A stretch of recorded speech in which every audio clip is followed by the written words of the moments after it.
And we are live. At least I think we're live. We should be live.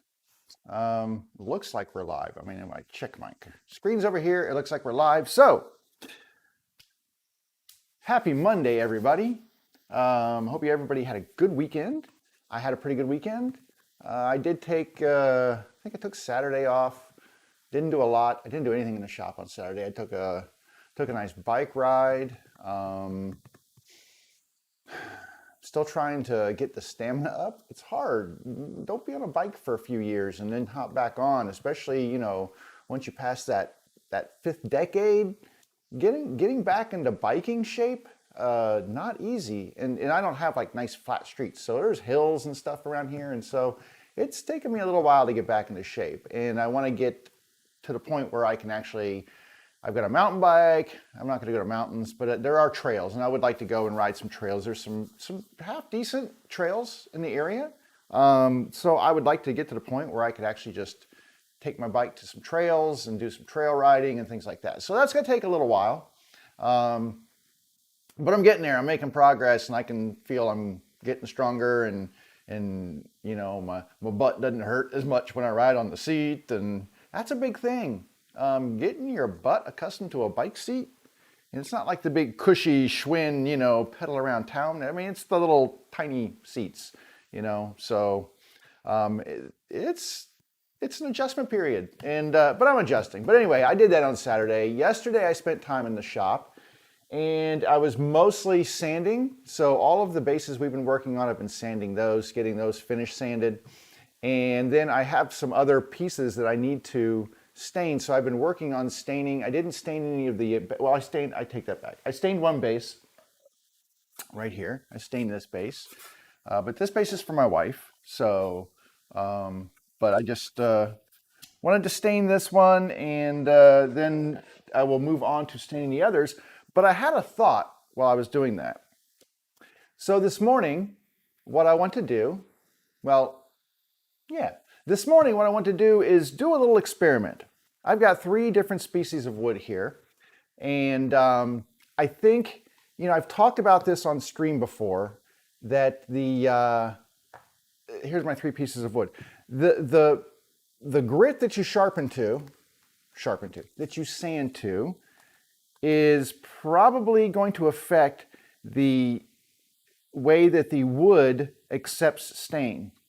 And you know, the more sanding you do, the less the absorption of the stain into the wood. That's kind of my theory. I don't know. We're going to test it out and see.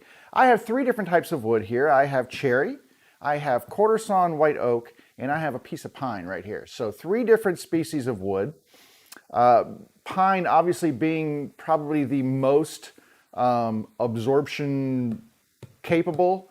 It's a very open grain, very, it gets blotchy and stuff, but it does absorb a lot of stain. The oak, probably the least. It's hard to stain oak dark, because unless you're using like dye stains usually, because it does not accept stain. It's even though it's an open pore, it's a very hard wood, and I found that the wood doesn't accept stain very well. But anyway, cherry is my favorite. It does a pretty decent job, but I have found, at least in my experience, that when you're staining the different woods, especially cherry, the finer I get in grit in sandpaper, the less dark my wood becomes when I stain it. And I've kind of just been holding that belief to be, a truism. But I thought today, let's go ahead and just test it out. I've got a spare piece of wood here. It's kind of nasty on one side, but it's nice on the other. It's already been planed, and that's the key, is all of this wood has been planed. So it's starting at a certain level of I don't know, finishedness, whatever word you want to use. But I'm going to do this. I've got 4 different grits here. Let me get you a camera here so you can see. Let's try this one. So I have 4 different grits here. I'm going to start and give everything a 120, because that's basically the least I would do on anything is 120. I've got a 120 that the entire thing will get a 120. Then we will do a 150. So I'll only do a 150 on 3/4 of the boards. Then we'll do a 220 on half the boards, and then a 320 on the last quarter. So that gives me the final quarter with the 320 would be if I decided to sand through the grits up to 320. That section, that quarter, would be those 4 grits, stacked on top of each other to that really super, a 320 basically, or I could go 400. I've got a 400 here, but 320 I think might be the most I need. But that would be, a lot of people like to sand like super, super glassy smooth, but does that affect the way that your stain absorbs into the wood? And that's what we want to find out today. So I think the first thing to do is we're going to sand all of these to a 120, and then we will progressively work up in those grits until we get just this last section of the board at a 320. And after that, what we will do is go over to my little staining table over here. It's my temporary staining table, and we will apply some stain. Today, I'm going to use my favorite stain that I use for my cherry stuff. It is the stuff I use to do this. This is cherry stained dark, and I use this stain called, well, the color is Kona. It's Varathane wood stain, but this is a Kona. I believe this is an oil-based stain. But this is my favorite. There's this, and there's also, I can't remember who else makes it, like a Rust-Oleum makes one. It's the same company, so it's basically the same stain. But that Kona color I've found is probably my favorite on cherry. It just gives a nice kind of an antique dark brown. And then when I hit it with some lacquer, it really looks nice. But I like it because there's the little bit of the yellowish color, the amber color of the cherry pops through that dark brown Kona, and you'll notice it looks different on each piece of wood. So, but anyway, that's I think that's where we're going to start, and yeah, should be an interesting experiment. If at any point in time you have any questions, you can hit me over at try that again. You can hit up my chat. I've got all 3 chats open at Twitch, Facebook, and YouTube. So if you have any questions or comments, please feel free to leave those there, and I can actively check those while it's going. And let's start with some 320, and we will. And these are all fresh. I just pulled all of these out of the sanding supplies. So these are all fresh. I use, for the most part, I use the same sandpaper, which is this Diablo, made in Switzerland. I get it at Home Depot. You can get it at other places. But I use this paper pretty much exclusively just because if I ever need more, I just run down to the store and grab it. And I'm familiar with the grits. Not all grits are created equal. So if a 220 from one manufacturer might be less abrasive or more abrasive than a 220 from another manufacturer. I don't know that there's actually an SAE or an ISO standard for how gritty a sandpaper quality is. And it could be that the 320 or the 220 is finer or coarser than, than some other brand that I would get. So I always try to stick to the same brand. That way, at least I'm familiar with the finish that I'm going to get from those sandpapers. Your mileage may vary. You might be the bargain bin shopper and say whatever's, on sale is what I'm going to grab, which is cool. Everybody does their own thing. I just like to be consistent so that I always know that my results are going to be consistent when I do my sanding.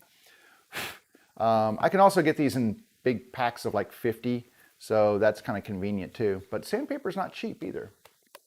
All right, I'm going to put the ears on here, turn my dust collection on, and we're just going to go through these. I've put some pencil marks on these, so I don't know if you can see these. Let me see if we can see it here.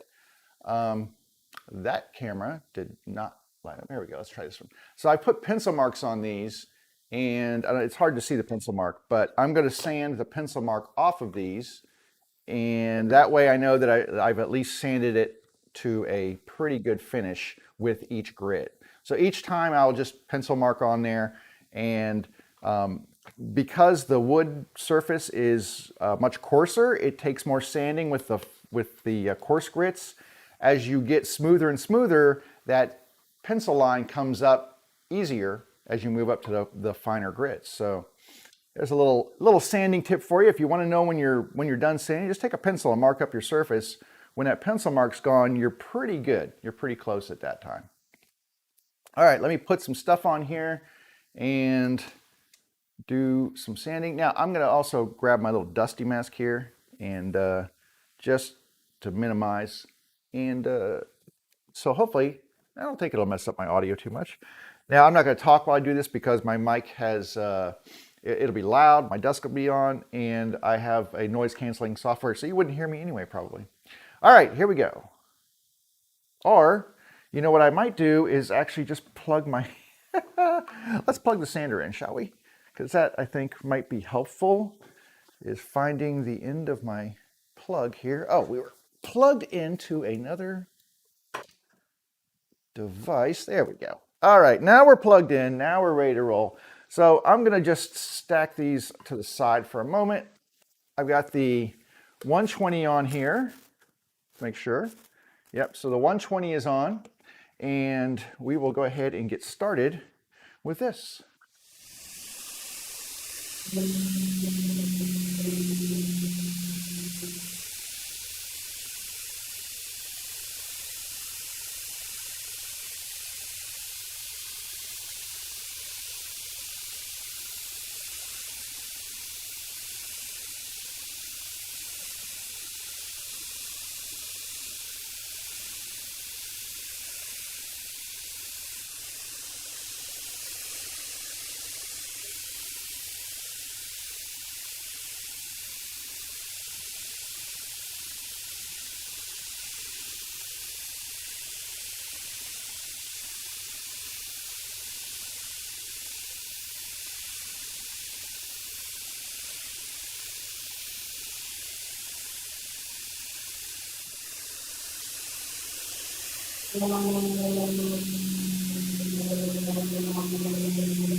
All right, so we've got all of these finished now to a 120, which is the least I would ever do on sanding, just because it takes at least a 120. I mean, I might start with a more coarse grit, like an 80, and I do that sometimes. Almost never a 60, but sometimes an 80, depending on finishing marks. Like I typically run these through my plane, and they get pretty well finished, but there is planer marks on there. They're really hard to see on camera, but they are there. So I don't go anything less than, or I don't stop anywhere less than a 120, because I find that that's exactly the grit that I need to finish up to that level. So what I'm going to do now is I'm just going to mark each one of these for a quarter section. So that's about a quarter right there on this one. I'm just going to draw a line here. That's all I'm going to do. And I'm going to do this on all of them. Just kind of find a halfway mark and then a quarter. I'm just eyeballing. It's not really super important. It's just giving me a visual reference. About half, so that's about a quarter. I'm just giving myself a visual reference to know where these separations are going to be. And then what I will do is I will say, okay, well, this is 120. And then we'll write 120 on all of these. Well, I got to write it on this side. That side's kind of chewed up. Okay, 120, 120, 120. We'll just do it. We'll just be consistent here. Let me do that on the side too, 120. All right, all of these now have 120 lines on them. And what I will do from there is I will move to the next grit, which will be a 150. And the 150 is normally where I stop. I normally stop at a 150 as my finish sand. I might take a 220 just to kind of run back over, or use the 150 to go straight line one over. But I don't usually go past 150. That's kind of where I usually stop.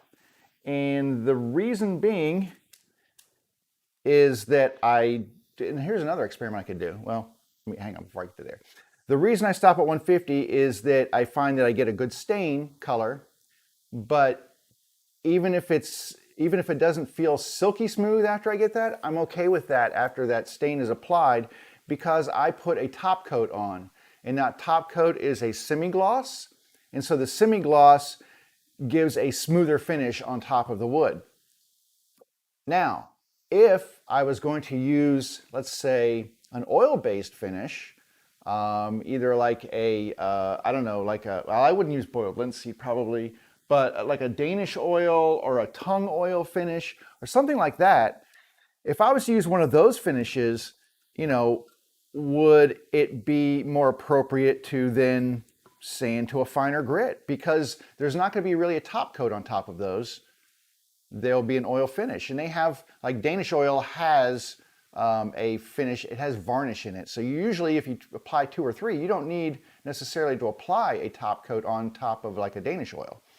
So in that respect, maybe if I was doing a Danish oil, would I sand to a finer grit? Well, that's an experiment for another day.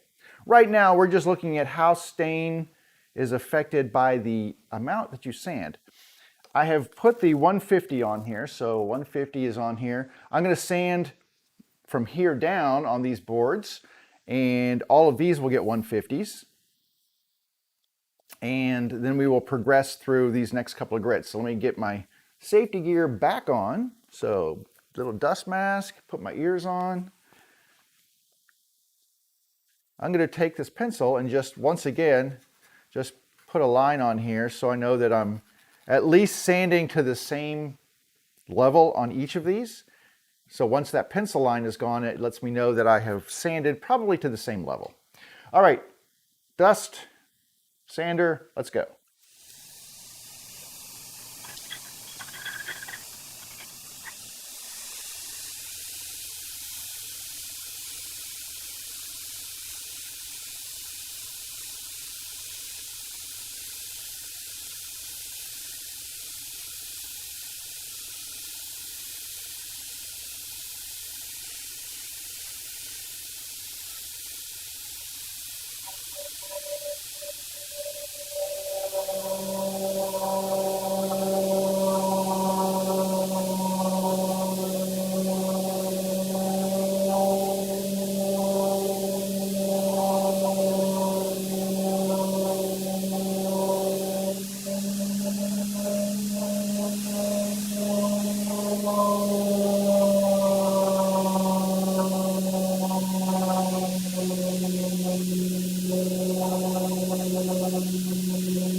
Now I will say that pine being the softest of the three woods, it's a lot faster to get that sanded smooth.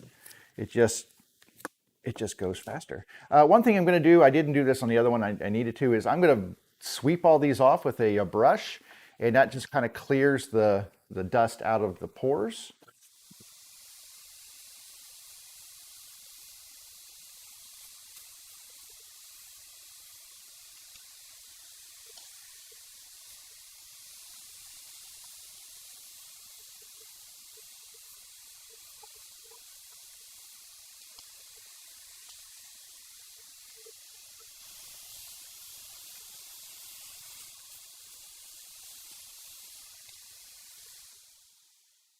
Okay, I just find that it gives me a better surface when I clean the dust out. It can clog these pores, and so you don't really get that feeling of smoothness. And I can feel just between these two, I can feel the difference already between just those two grits.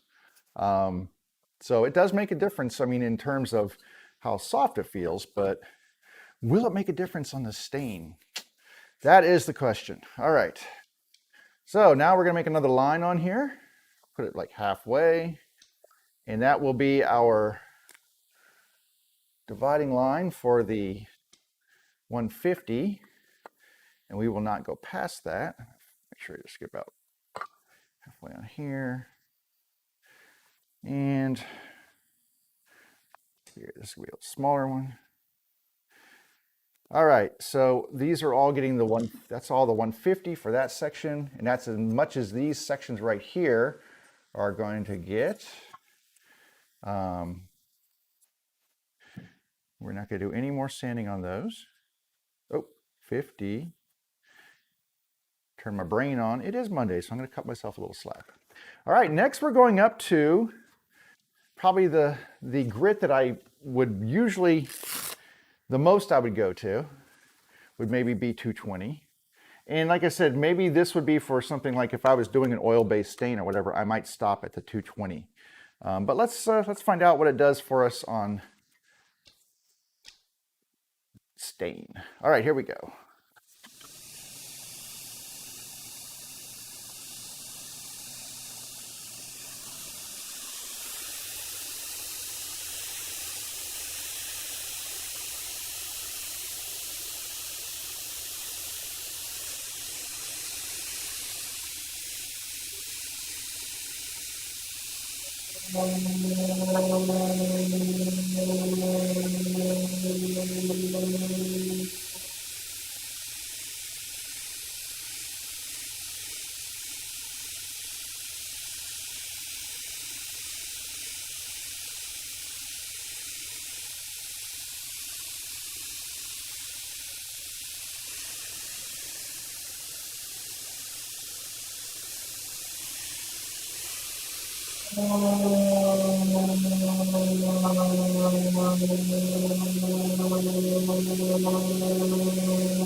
Here's the thing.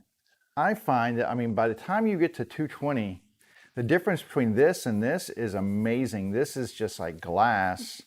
I mean, it is super smooth. Still coarse on the 150 here, but the 220 just gives you a really, I mean, it's such a difference. I've seen people doing, you know, when they sand through their grits, they'll go up to 150 and then they go to 180 and then they go to 220. I don't know that you need to go that 180 grit. Maybe if you want something not quite as coarse as the 220, if you're not going to go past there.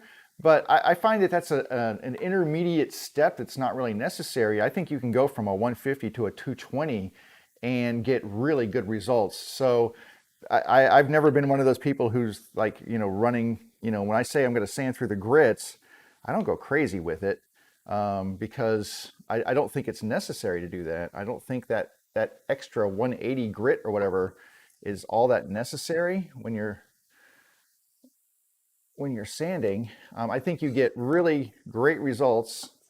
220, and you don't have to go that small of steps between your sandpaper grits.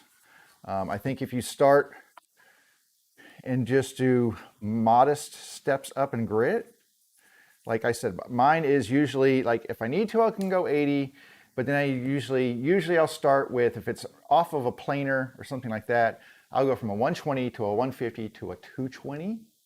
And that would be my difference there. All right, we're going to change this paper out and do the last in our steps here. This is the 320, and this should be the last one we're going to do here. Now, like I said, I might check and see. I might hit it with the 400. I'm still debating that, but let's go ahead and get these done. And I need to do this side right here. It's just easier for me to control it from this way, I think. I don't know, we'll see. All right, let me put my ears on. Let's do this last section.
Okay, we have now done through 320. Wow. So here's an area where you might actually want to go up to a finer grit is if you're, take this off, if you are doing in grain, in grain does not sand as smoothly as, or does not readily smooth out like long grain does. And the other thing is the end grain being more porous because that's the end of the grain, the end of the basically the straws, cutting the straws off, they suck up a lot more stain.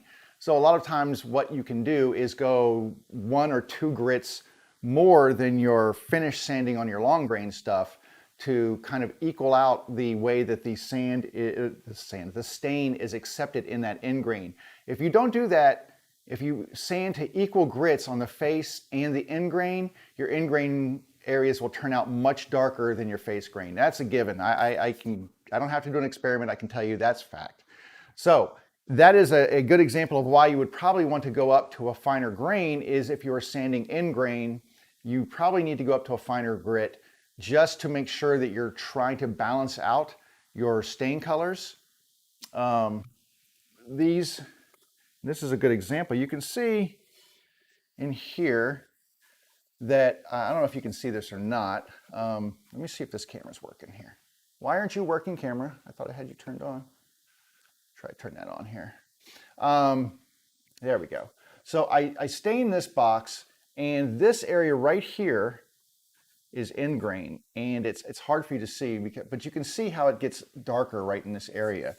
Even though I did go to a finer grit, I probably should have gone a little bit more because these corners do get a little dark. And it's just something you have to deal with when you're dealing with end grain and you're going to stain the whole project is those corners where you've got end grain that is exposed and going to get stained. They will stain darker, but to combat that, you can actually sand them to a finer grit. That finer grit is basically polishing and closing those grains up and almost burnishing the ends of them so that they don't accept as much stain, so that it'll be a little bit more balanced with the rest of the piece of wood. All right, we have our samples now. I'm going to just mark this to 320, just so I know where all of these were. That 320 is so smooth. It's crazy smooth. The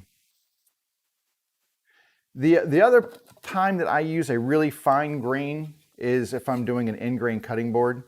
I will go to a higher grain just for those same reasons. And because I'm using like a mineral oil as my finish, I just soak it in mineral oil. That mineral oil will penetrate and get in there, but then you're still left with a really smooth surface, and I'm not putting any other finish on top of it. It's just the oil soaking in. So I want that to be nice and smooth, glassy. So I typically, on my end grain cutting boards and such, will go to a 320. And also because it's sanding end grain is such a huge thing. It takes so long. All right, now we can move these over to this area. So let me hop up here. We're going to move over to the stain table here, as I like to call it. This is just my router table with a nice piece of cardboard on here because try to protect the top, even though it's been it's been messed up more than once. But I actually just throw this down on the surface here. And like I said, I've got my stain here. Hang on a second. I'm going to seal this up and then give it a little shake. I was using it this weekend, so I wanted to make sure it was resealed before I actually start shaking that thing and threw stain all over my garage. All right. I don't know where I got this little key thing, but it's kind of awesome. I use this for prying off and opening cans and bottles and all kinds of stuff.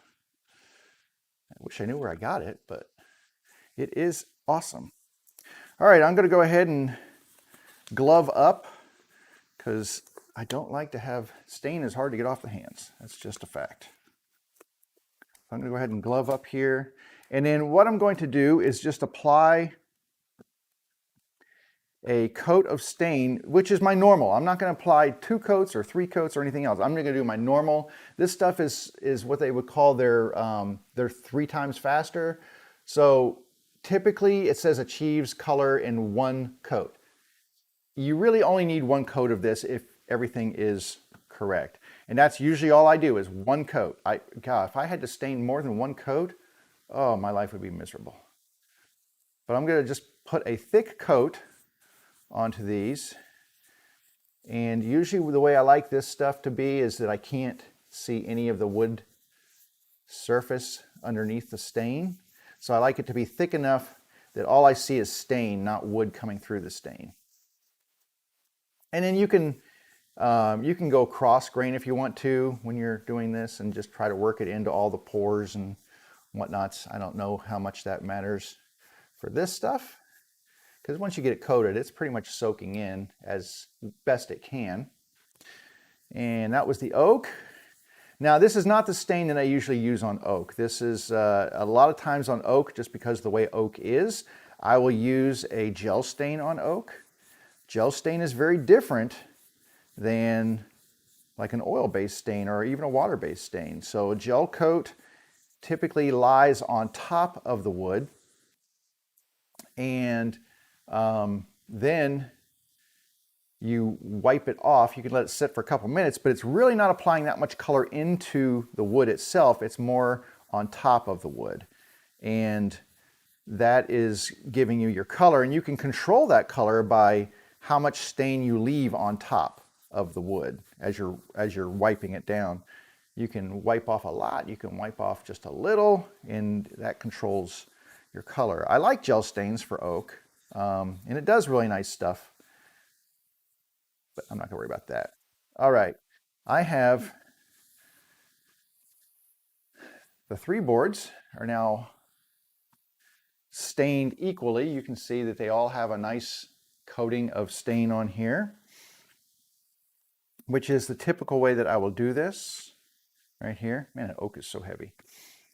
And then, yeah, I'm really interested to see how this is going to turn out, because I have not done this experiment before. Now, I will say that I have experimented with different stains on I'll take a board and I want to see how different stains look on that board. But I have not done it to the point like this where I'm saying, well, how, if I sand less and I use this stain color, would that make a difference? That's what we're going to find out today. So I'm very excited to see what the results are here. If it doesn't make a difference at all, then yeah, then I'm like, okay, we'll just pick a grit to stop sanding at and don't worry about the stain color. But I did notice this when I was doing my knockdown table. I had stained one surface and I'd stained it all the way to 220. The stain was kind of light, and I was like, well, I really wanted it to be darker than this. I'm not sure why it's so light. I will be so happy when the truck parade stops. Oh my Lord, so many dump trucks full of dirt. So ridiculous. Anyway, I had found that it was lighter than I had wanted, and I was like, well, oh, so I took the next piece, only sanded it to 150, and then did a finish sanding with the grain just to make sure I got any sand marks out from the oscillating sander, and the stain color looked darker. So same species, same boards. So I was like, okay. All right, now that's probably long enough for this stain. It doesn't have to sit for, that's the other thing. I mean, the length of time you leave it on there, I think is kind of, you know, subject to change. But I'm going to try to remove this as equal as I can here.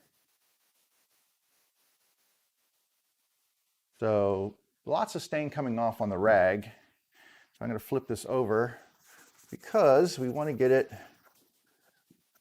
all the top stain removed off here. All we want is the color that is left in the wood.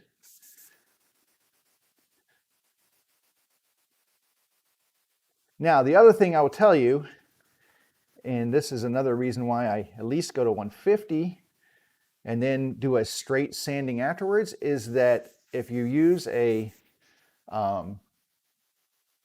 circular sander, like an oscillating sander like I do, you have a high probability of leaving, we call them like pigtails, on the surface of the wood. You can't see them when the wood's not stained, but if you put a dark stain on, they tend to pop out and you will see them. So that is why I usually go to 150 and then do just a straight sanding, after the fact to get the little pigtail marks off. If you sand with the grain, anything that you leave behind you, it will be masked a little bit, and so you're be better off that way. Oh, this stuff looks so nice on cherry. It's just, this is why this stuff is my favorite on cherry. Such a beautiful color on here. It's dark. All right, let me get the rest of this stuff off of here.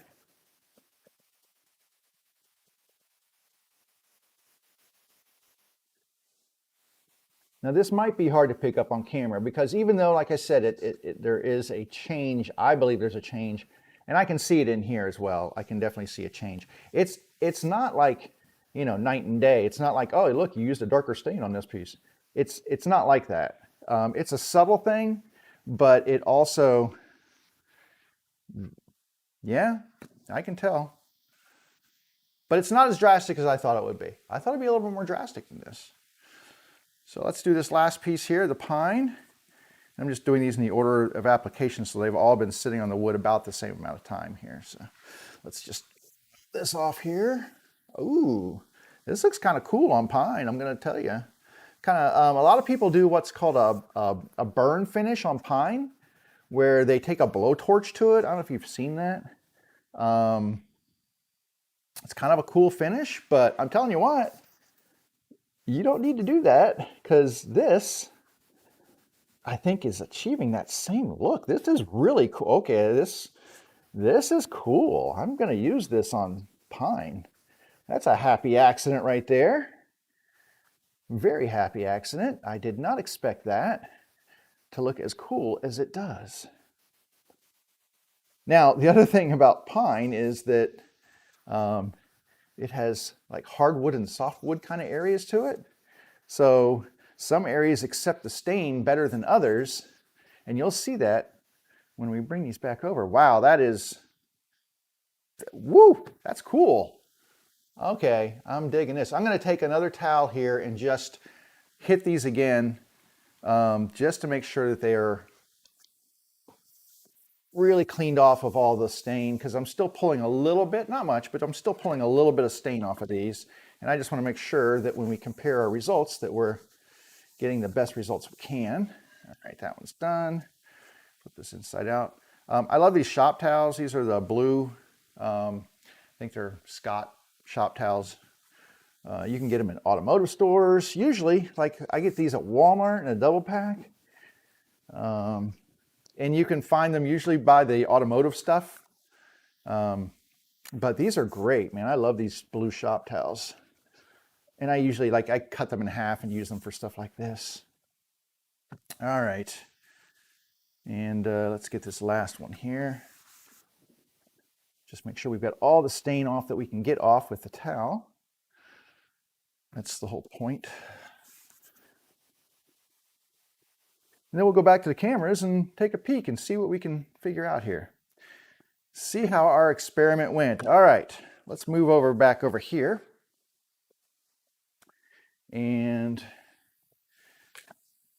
okay, oh, hang on. Let's do party trick. That didn't work as well. Hang on. Usually. There we go. It works. Works pretty well. Save my gloves. I mean, gloves are expensive, right? Got to save bucks here and there. Wherever you can. Let me get this sander out of the way.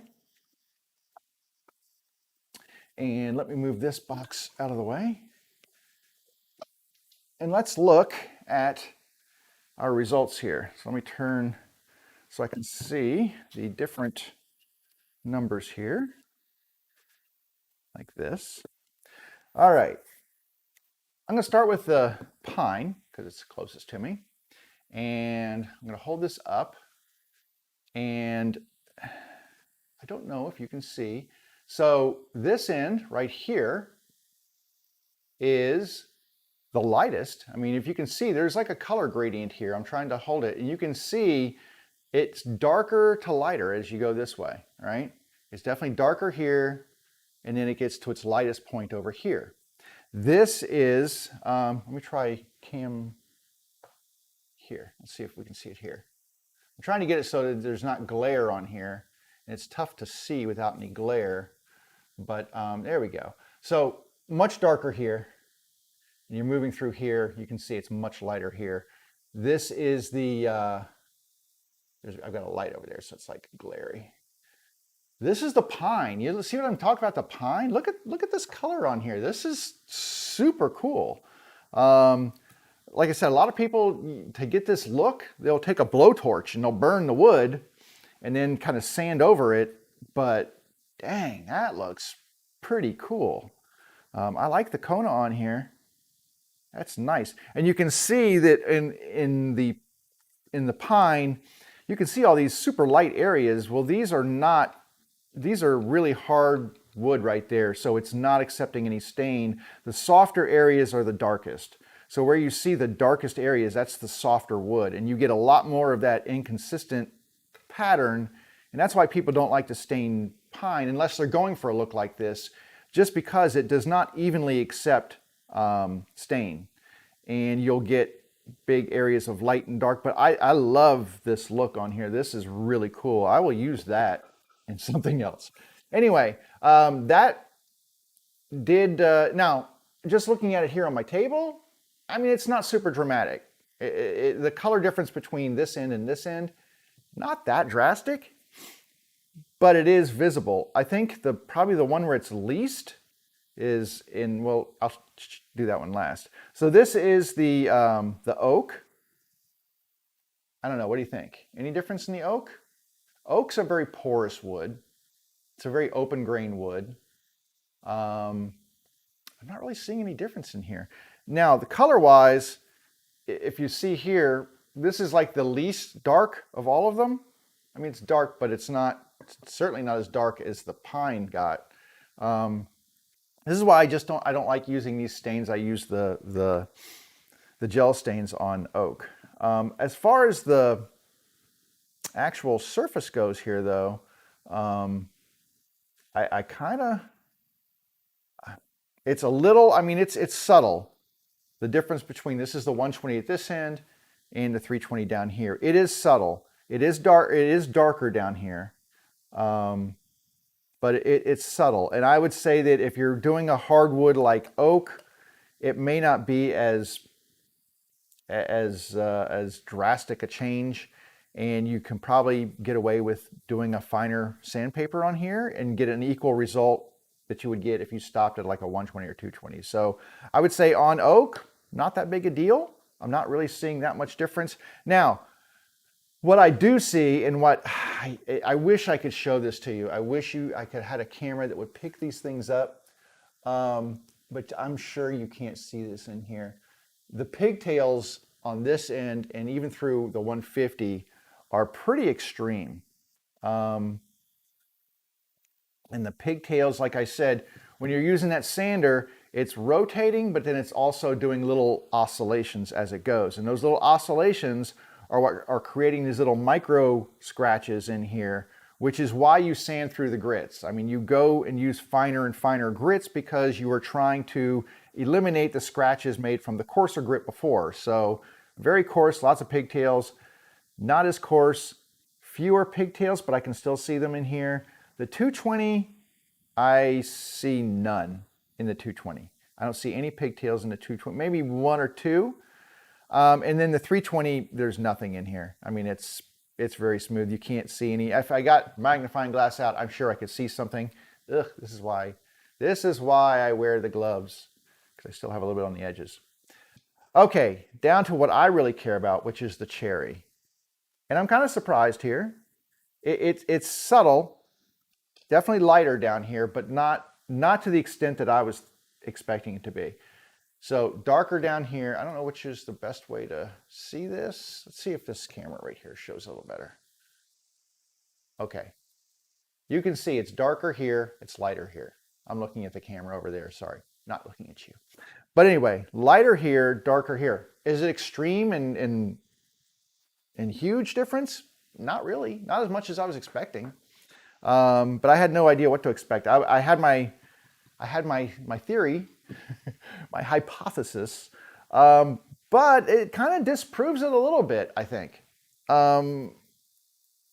It does make a difference, not as big a difference as I thought it would be. I think what makes a bigger difference is the wood species and how much, you know, if you're using pieces from the same board or if you're mixing your boards up, I think that could make a huge difference too. If I've got 2 or 3 different boards and they came from different trees, even though it's all cherry, they may not be equal in the way that they sand and the way that they accept stain and my fingers.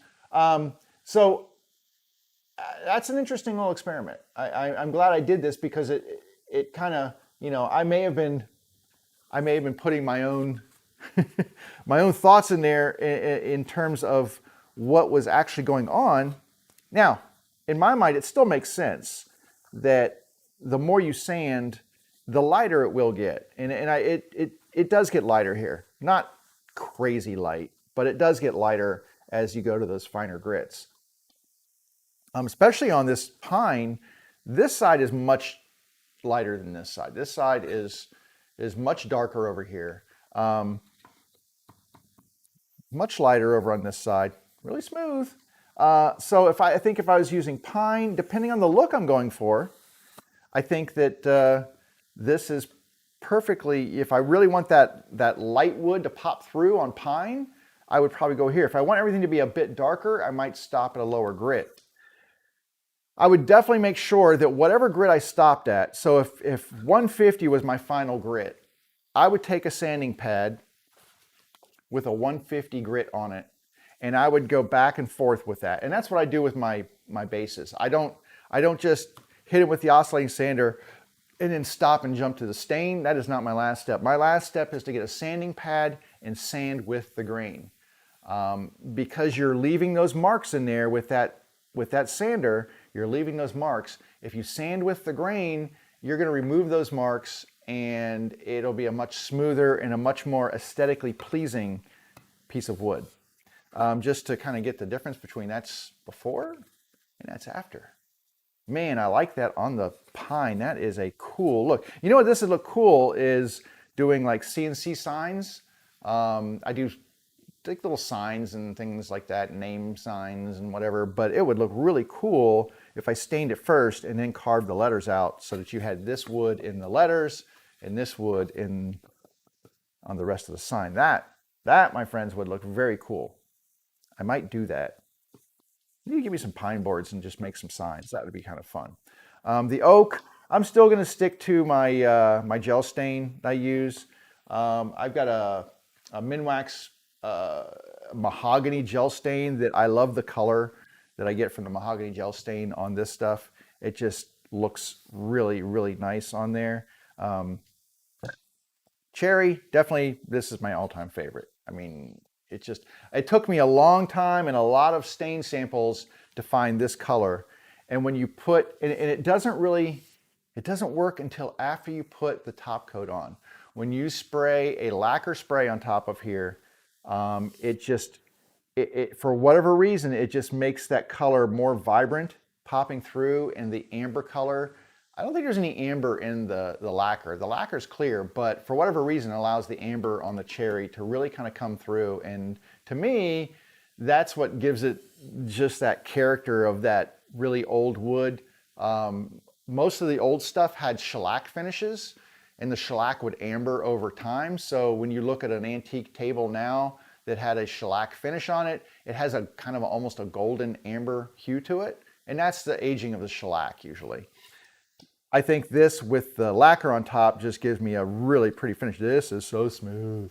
And that's the other thing too, is, I mean, I can, even through the stain, I can feel the smoothness, the difference. If I was doing an oil stain on here, I would definitely want to go probably to 320. Your mileage may vary.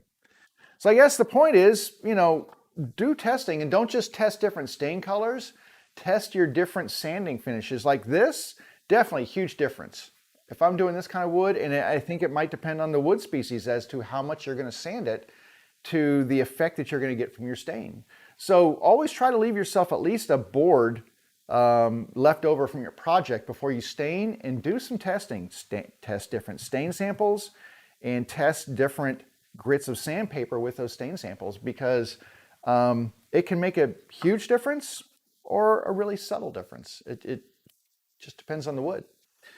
The other thing is, if you've ever gone to the store, and like Woodcraft has these things, and you go up and you look at the stains, and they have like a whole bunch of little color samples of the stains. Like, this is the stain on maple, and this is the stain on oak.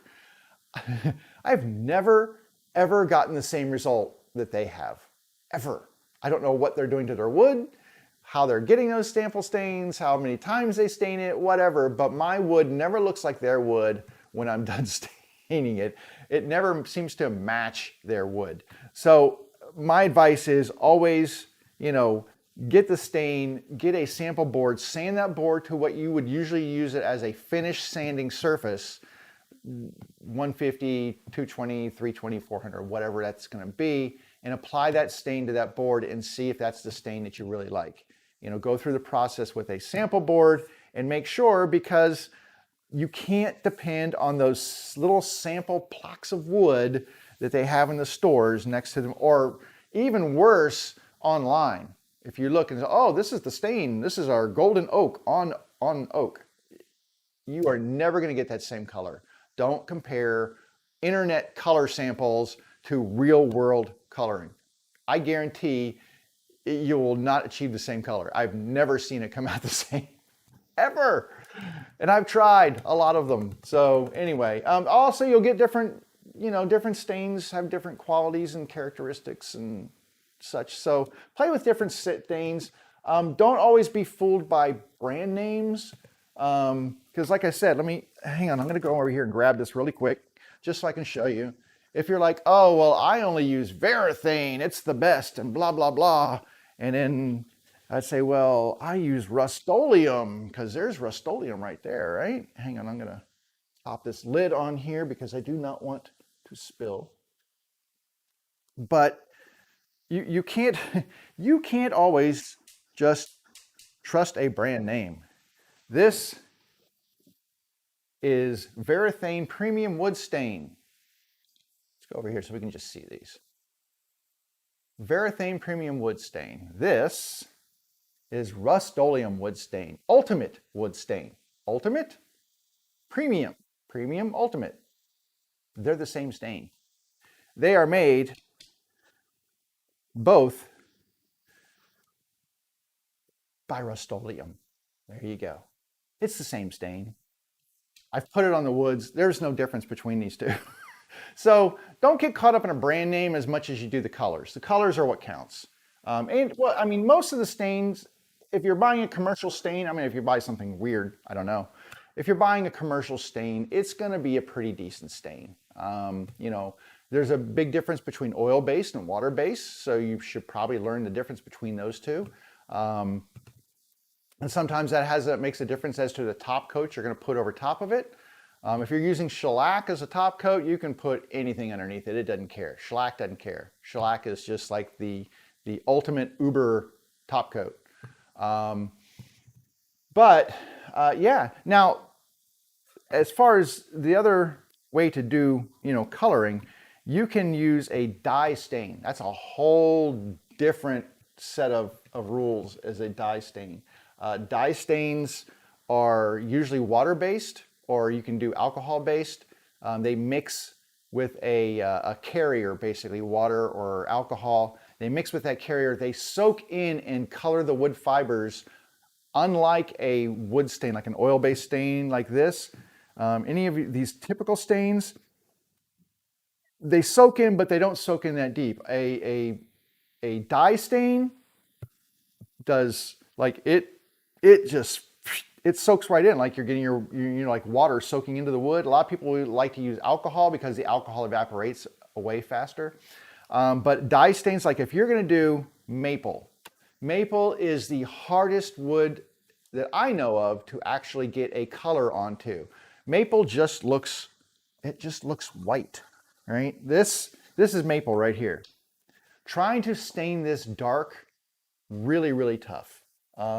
If you wanted to have a dark maple stain, there's two ways to do this, or a dark maple color. Let me put it that way.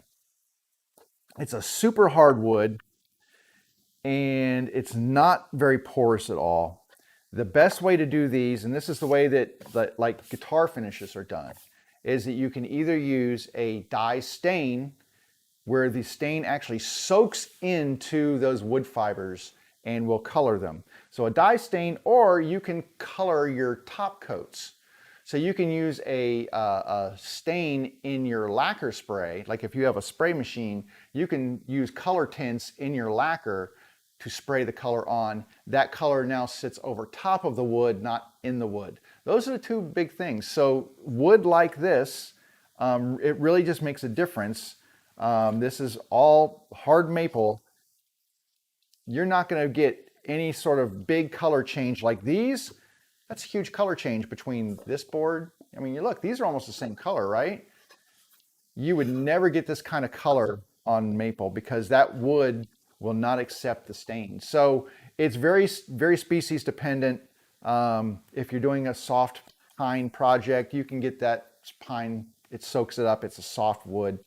It'll soak it up pretty nice.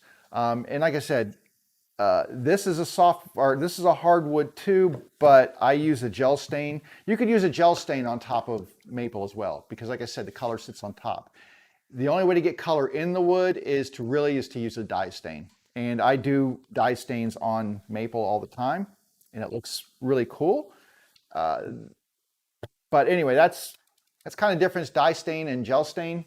Let me see if I have, usually dye stains, you will get them in, here we go. So these are a couple of dye stains that I have right here, so I don't fall over. This is trans tint. This is a dark mission brown right here. And then this is amber. And typically what I'll do is I'll take these two and mix them in different ratios. And then those ratios will determine how dark and how much yellow I have in my stain. Usually I'll use, and very light, like a couple of drops into a little cup of water. You don't need a lot. I measure this by the drop. This stuff is super, super strong.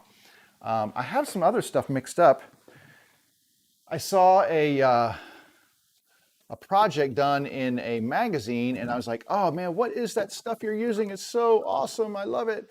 And I figured out, I didn't figure out, I read the, I thoroughly read the article and saw that they did include this recipe for what they had done for a finish. So this is mixed in here. This is water mixed in with, this is Early American Maple Golden Amber by a company in Lockwoods. I put it in a jelly jar. I mixed it up. So there you go. But that's the label off of their thing. This is number 144, Early American Maple Golden Amber. And then what they do is they put a stain over top of this usually. Oh, I'm gonna get this off of here. All right. So let me show you what this looks like. I'm gonna go ahead and do this. I wasn't planning on doing this. This is kind of off the cuff here. I wasn't planning on it, but you know, let's play. Why not? Because the only thing else I have to do today is stain. And, you know, so, oh, you know what? Here's a good example. Let's do this. Let me clean this off. Now, this has not been sanded to any particular grit that I know of, but I still have some stain on here. So I'm going to stain just this area right here. Just going to put a little stain on here. This is a scrap board from a project that I had to redo this top. So this is, yeah. Anyway, this is just going to sit there. So that's that. And I'm going to use a little bit of this Lockwood Golden Amber on here. I keep this mixed up and then I can apply it. I use this on oak. It looks beautiful on oak. Actually, I'm going to put some on here. So it applies differently on oak and stuff. It just kind of, you just have to kind of rub it in. And I'll do it on the maple as well, don't worry. But this is how you would do a dye stain. And to me, it's really hard because you have to get this into the pores on here. So I usually go cross grain to get it to really seep in on oak. There we go, that's soaking in right there. And then on maple, I'm just gonna do it like this. Now the thing is, it's like you don't wipe this stuff off. It is what it is. It soaks in. If you want the color to be less, you sand. You sand off the color that you don't want. That's kind of how this works. And that's the big difference. When you put it on with a dye stain, it's in there. The only way to get that stain out now, I mean, you can lift some of the color if you use like a, I don't know, like a towel with some alcohol on it or something like that. But typically that's going to be the only way you're going to get this color out, is to sand this stuff out. You're not going to get it out any other way. So if you don't like the color, if it's too dark, just take a piece of sandpaper and sand over it. All right, let me get this over here because that's messy. And then I'm going to get a towel and wipe off this stain over here. Yeah, about the same amount of time. And show you the difference of what a stain does.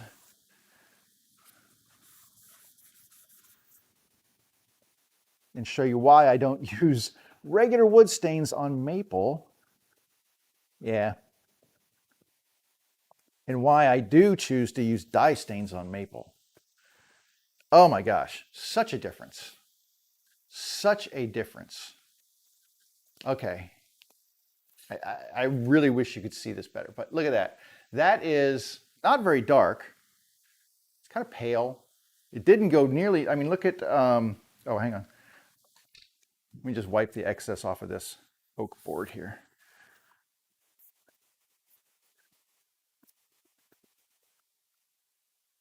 Whew, there it is on, this is the dye stain on oak. Look how pretty that is. That's so pretty. And then I do like a, what's called a gun stock finish over top of that. And it just, wow, it looks so good. Anyway, this is that same color, but it just, it does not look. Look how much darker that cherry is than that maple. I'll try to get the glare off of there. Maybe if I go to the front cam. Front cam? Yeah, so look how much darker the cherry is than that maple. Just not dark at all. And that's why I really want a dark stain to pop on there and I can't get it. But now look at this. Look at that amber dye stain, that maple, whatever color I said that was. What did I say that was? Early American maple golden amber. Look at the color on there. It is gorgeous on there. The other thing is if you have any figure in your maple, doing a dark stain, you sand it down, that dark stain soaks into and I'm talking dye stains, will soak into the figure areas, and then you can do a lighter dye stain on top and that dark figure will just pop out. It looks amazing. But this is why I use a dye stain. Look how much darker you can get a piece of maple with a dye stain. That dye stain does an amazing job. Like I said, it soaks in. I use it on oak. On oak, it looks amazing. I love the color on there. I mean, it's just, and here's the thing. When this stuff dries, it kind of has, it's not as vibrant when it dries. So when it dries, it'll look like a much flatter color. But then when you put a top coat over top of it, it's like, it just comes to life. It is so gorgeous with a top coat. Yeah, this was not sanded on this side because I can see planer marks on there, which is why I sand after I plane. Anyway, dye stains, they soak into the wood. If you want this color to be lighter, you have to actually go and sand the color off. And that's kind of the deal with dye stains. This stuff just, yeesh, it's uneven. It doesn't soak in. Yeah. Using regular oil-based stains on maple, don't do it. That's all I can say. You're not going to get the color you want. If you use a gel stain on here, you probably could get something pretty good.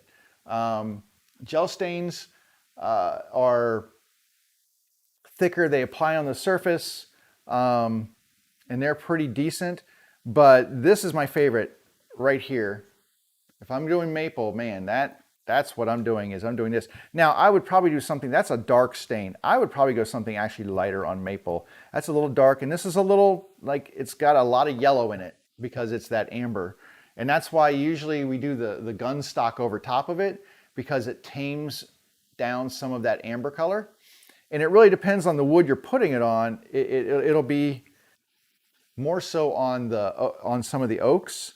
And white oak as opposed to red oak, there's a difference in those two because you've got to deal with the base color of the wood. And by the way, red oak and white oak has nothing to do with the color of the wood. It has to do with the color of the bark or the color of the leaves. It's a weird thing. I don't name these trees, but that is how that works. Hang on a second. Let me grab a piece of right here, so you can see what I'm talking about. Two different oak species. This is white oak.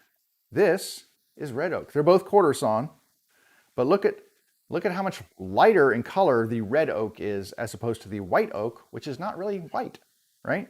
So don't, ooh, that was messy. Don't let the name of the wood species fool you in terms of color. It has nothing to do with the color of the wood at all. It's just these, the red oak is named for the red leaves. They you know, nice and red. White oak, I think that's after the color of the bark, kind of a light colored bark on the white oaks. So that has more to do with the, you know, if you want to look at the color, don't base it on the name. It has nothing to do with it. And there's so many different species of oak too. There's different species all over. So yeah, that's cool. I like that. All right. Well, we've been going at that for a long time, haven't we? That took a while. I don't know why my Twitch chat just does this thing. It just keeps saying, welcome to chat, welcome to chat. It keeps repeating. Anyway, all right, today's experiment. As far as where this leaves me and my finishing, I am going to do, this is where I'm going to do my cherry. I'm going to sand my cherry 120, turn it this way so you can see. I'm going to sand 120, I'm going to sand 150, and then I'm going to finish sand, but by finish sanding, I mean with the grain at 220. That provides me enough that I'm not making it like super glassy smooth, but I'm just taking the last of those little pigtail marks out. And also I spend a little extra time on that 220 on the corners, and that gets those to the point where they don't get as dark when I stain. So that's kind of where I am at on my stuff. I think I'm still satisfied looking at this. Could I go to 220? I could. But that adds another step that I don't think I need to do. That's the other thing too, is all of this takes time. You know, when you're sanding, every sanding step you take takes time, and that's valuable time in the shop. If I can stop at 150 and then just straight sand a few strokes afterwards, that's a lot less time than doing a whole nother pass with a whole nother grit on the sander and then having to come back and straight sand after that. So my thought is 120, 150, straight sand with 220 afterwards to get any remaining pigtails off. And I'm happy with this color. It works for me. And by the way, it took so long to find that color for cherry.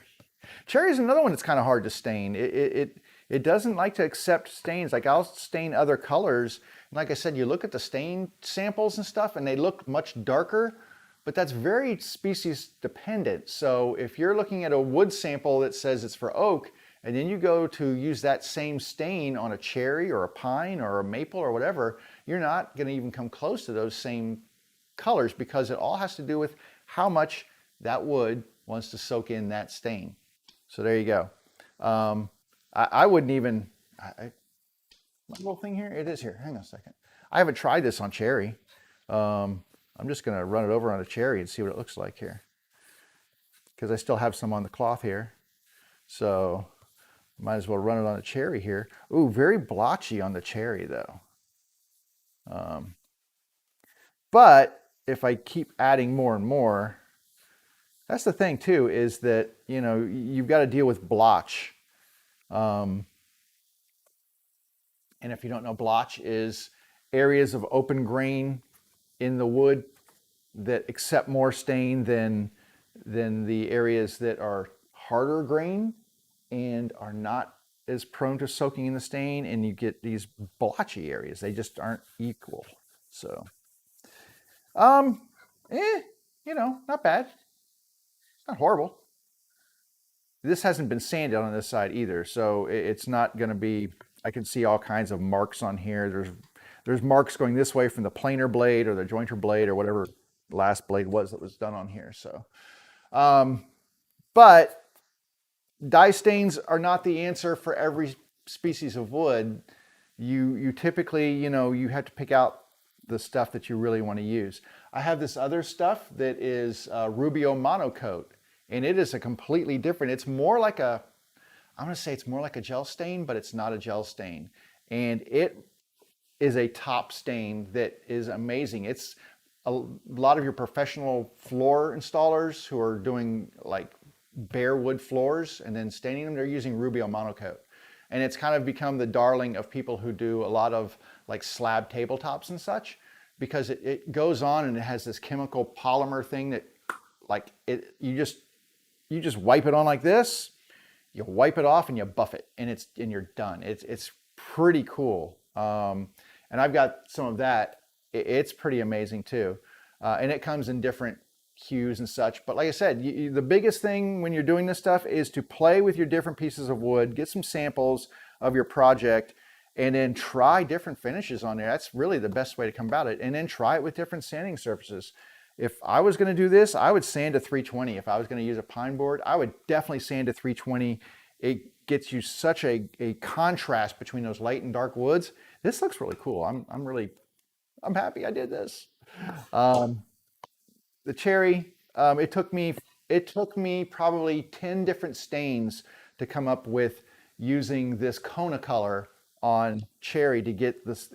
And even then I was like, I don't know if I like this or not. It wasn't until I put that top coat of lacquer on that I actually said, oh my God, this looks really good. Sometimes you don't know until you top coat it either. So that's the other thing too, is don't be afraid to stain something. Let it sit for a day or two after you've stained it.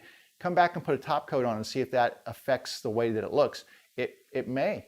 If you're using a shellac, is it an amber shellac? The amber shellac has color. It's going to add some golden hue to your stuff. So if your stuff looks a little flat and you want it to warm up a little bit, maybe use a golden amber, or not a golden amber, use an amber shellac over top of it. They make clear shellacks, but they also, most of the shellac you buy, especially the rattle can kind, I don't know if I have any up there, but that stuff is usually like an amber hue to it, and it'll say so on the can. All right, that's enough of wood and that looks really cool. Look at that. You can see though, let me go over to this camera. If you look, notice this really dark area right there. This is one reason why I don't like to use dye stains on oak, because oak is a really weird, especially quarter sawn oak. This might be different on flat sawn, but on quarter sawn, look at this really super dark line right here. And then there's a lot of light lines in there. The light lines are where, even though this is a water-based stain, it did not soak into those really light areas.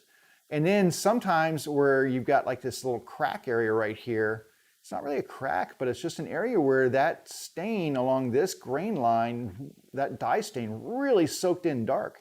And rubbing that off doesn't do anything. I can't make that lighter by rubbing it off. I mean, it's that way. So I don't usually use this dye stain very often on here, except on flat grain. I don't use it too much on this, but then again, I did not sand this side either, so that may have made a difference. And this wood has a lot of cracks. I would not use it where there's cracks in the wood, because then you'll get stuff like that, where you get these really dark lines and you can't get those out. You'd have to like totally refinish this top to get those out of there and redo it. Okay, wood chat, wood and color. We did a lot of wood and color today. What am I left with doing today? Well, all I'm left with is staining a base. I actually have 4 of them that need stain, and I can't do too much longer. I'm actually getting my COVID vaccine, my first one today. Gotta love that. I think I get that at 2:30, so we can do probably 1 base before we have to bail out of here today. So let me go ahead and set up for doing that. Let me get rid of all these colorful little patches of stuff here. I always lay out my my little cloths here that I've used to do my stains, and let them dry before I throw them away, just to be safe.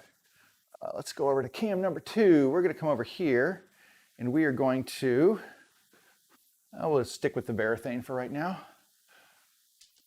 We are going to do a one of the bases. So we've got our stain. I've got a brush. I just buy these little foam brushes at, you know, the craft store or Walmart or wherever. This is what I use, just these little foam brushes. They work great. They hold up well for the stain. I usually use one and then kind of just send it on its way. I don't clean them out or anything. I just toss them when I'm done. But let me get this board out of the way here. This base. And get a base in here that we can work on, which would be this one. Very pretty. Very lovely. That looks good. Oh, look. Oh, maybe that's just I don't know. There's a shadow falling on there. And then I have some painter's pyramids right here that I put underneath there if I need them. The one thing I do need is more paper towels. Generally what I will do is I'll get my roll of blue shop towels and I will pull off several of them. And then I just kind of cut them in half. I don't think I'll need more than 3. Hopefully not. And I just line them all up, and then I cut them in half, and that gives me, because you can usually get by with a little less towel for, and I use these not for application, but for removal of the stain. So I'm just going to cut these in half. All right, and I'll set these to the side.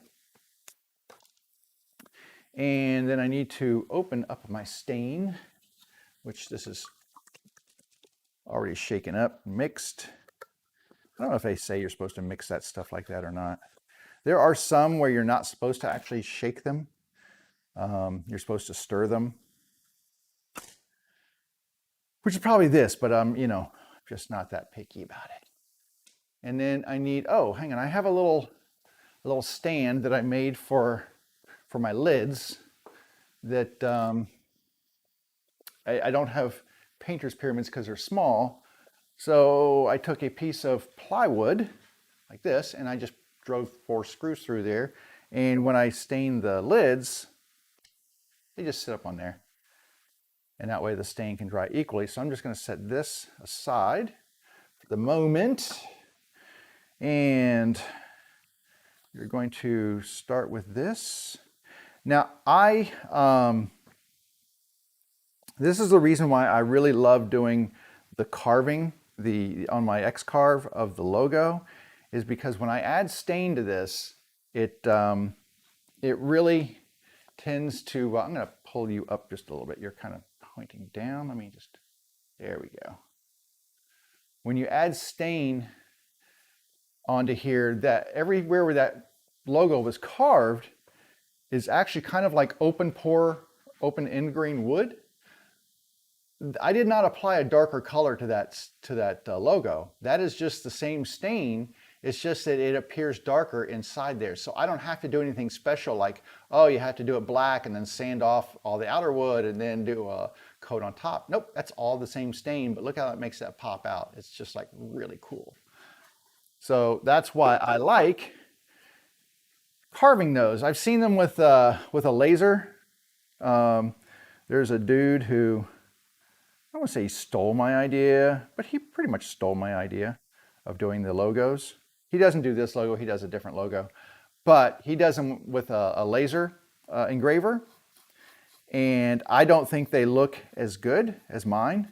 Mine just kind of tend to pop out a little bit more because it's engraved, and the stain really soaks into those engraved areas, those carved areas. Now, and that's why I like using the foam brush too, is I can really just kind of work that stain into all the open areas there of the carving. Yeah, and then I just do the rest of it. But that, the stain, the way that it sets in there and interacts with the carved area, because it's kind of like tons of little open grain areas. And you know what we said about the, like end grain, it's almost like end grain, and it reacts kind of like end grain in that it just appears darker, and that makes that logo just really stand out. For those who are curious or interested, I did some digging through the US trademark website and such. This particular logo that I'm using is no longer trademarked by Singer. They do not own the trademark for this any longer. They still own there's a big S for Singer that they still have an active trademark on, but they do not have one for this particular logo. This is very prominent for all of the mid 1800s through, gosh, I want to say right up until the 50s maybe.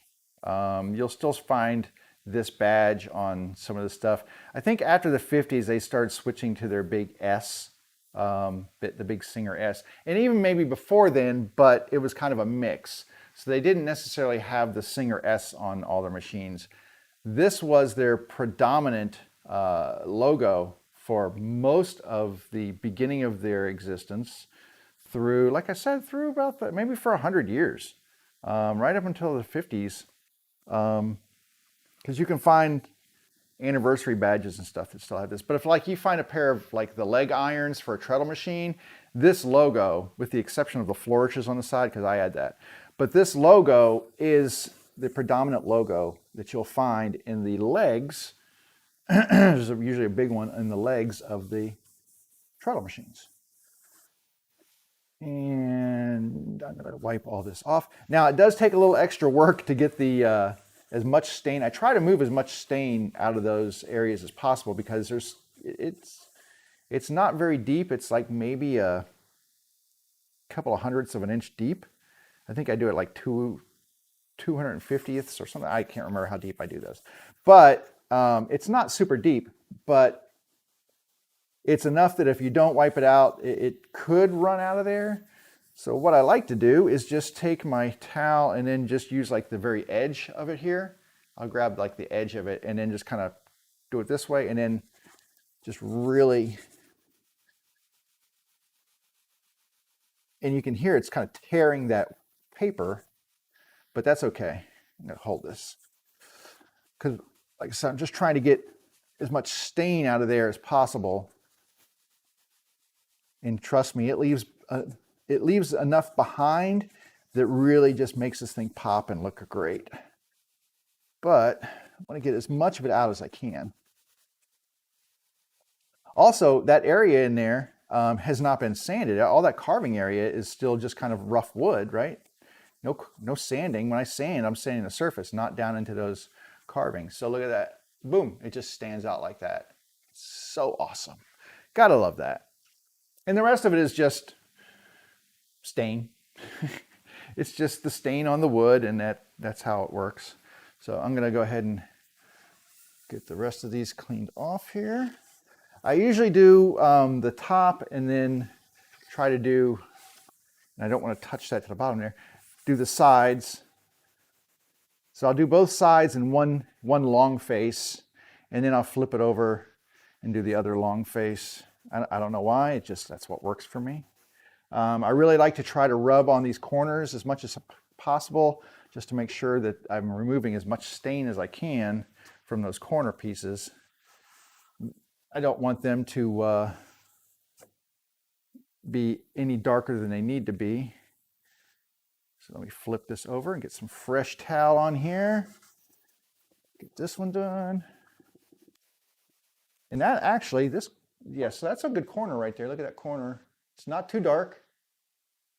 I mean, it's going to be a little dark because it's in grain and I don't go crazy with the sanding on it, but that's actually not too dark right there. Oh, I'm sorry. I'm just shaking the heck out of this because my camera is actually attached to the table. But that's not bad right there. So now I've got these two sides done. This side's done, this side, and then the top with the logos done. And then I will flip the whole thing over and just a coat on here. The outsides are, I mean, this is the super easy part. I have no problems doing this. This is really simple staining, and you just brush it on. It's all flat surfaces. You just wipe it off. And that's the beauty of doing stain on boards. There's not a lot to it. But where this kind of, for me, where it gets a little more complicated is doing the interiors. I don't say complicated, it's just more work. It just takes a little bit longer to do. The interior spaces, all the inside of the box, and getting into these tight spaces, you know, in here and trying to wipe out stain and such. Not necessarily the easiest thing in the world to do. See, I still have some clean areas on this towel. They say 3 to 5 minutes. I really don't think that this stuff requires that much setup time. I've kind of done some testing in terms of how long do I need to leave this, and I don't really see a huge difference between like 3 minutes and 5 minutes, or even like 2 minutes. I think once the color is there, unless you let it dry, the color is what it's going to be. It's not going to get any darker or any lighter, depending. So, I mean, you got to leave it for a minute or so, but honestly, it really does not soak in that much more.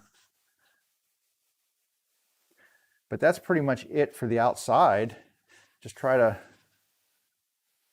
Yeah, that looks nice. Looks good. No pigtails, no swirls.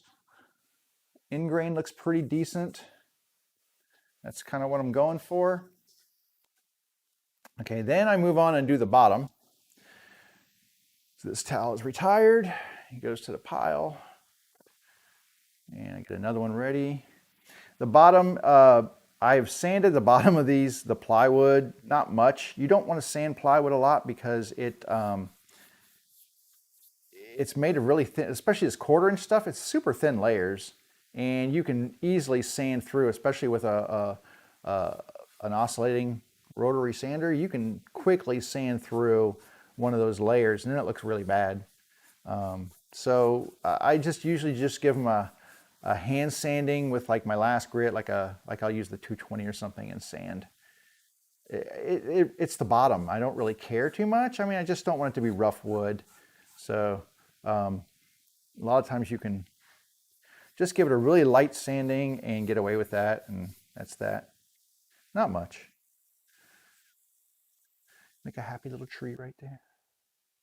Channel my inner Bobby Ross, little tree. Just kidding. Just kidding. As far as sanding or staining direction, I really don't have one. I mean, in terms of like which way you have to apply the stain or whatever, I'm just kind of like, this stuff's pretty thick, so I'm just all over. As long as I get it covered, I'm happy. I think that's, they say, oh, you should wipe it off in the direction of the grain. That's probably true, you know, for the most part, because you don't want any smearing. So I think wiping in the direction of the grain might be pretty relevant. Also, I've got these open areas from the routing for that middle section right here. I do not try to get stain down in there because that's an exercise in futility. So I don't even worry about them. They just are what they are. I do the handles though, because the handles need to be done. So I get the handles done. It's not too bad usually to get the handles. If you have enough stain on the brush, you can kind of rub it on that edge and then let some of it soak, kind of run down into the corners. And then just kind of use so I'll just kind of, there we go. There's a nice glob running down in there. And then maybe a little bit extra right there. And that's it. Just make sure they're covered and then use the brush to kind of take the leftover out. But yeah, doing these big flat, like especially the plywood areas, it's like you have to figure out which direction the grain wants you to rub in. Because even though I've sanded this down, it will, if you go the wrong way, it's like rubbing a cat the wrong way. It feels terrible. And there's so much stain on here that, yeah, I mean, I'm pulling off a lot of stain. And I'm just going to try to get as much of this stuff off onto a paper towel to start with, and then I will go back over it numerous times to keep pulling off the stain, but there's just a lot of it sitting on the surface, and just kind of keep turning the towel and finding clean areas of the towel. Sometimes what I'll do is take a towel like this, just put my knuckles on there, and it gives me something to hold on to. But now it's a matter of getting a clean section and then really just trying to make that stain look even and pull it off. Plywood does not stain evenly. It's blotchy as heck. It just doesn't look beautiful unless you get like a surface plywood. I think this stuff is I don't know, what's it, Baltic birch? This might be Baltic birch, but it's not great. It's not great. But if you get like a maple or an oak or a walnut veneered plywood, they can look really pretty, and you can stain those or oil them or whatever and make them look furniture grade finishes. This stuff is not the best plywood, but it's just for the bottom, so it doesn't have to be. All right, now I got to get these corners in here for the handles, and those are kind of hard to get the paper towel into. So get myself a good edge and try to get those cleaned out. Okay. Same thing over here. Trying to get, there's a lot of stain in there. I don't know if you can see that or not. So I try to get my paper towel kind of turned over to really get in the corners and lift that stain out of the very edges of the handle there.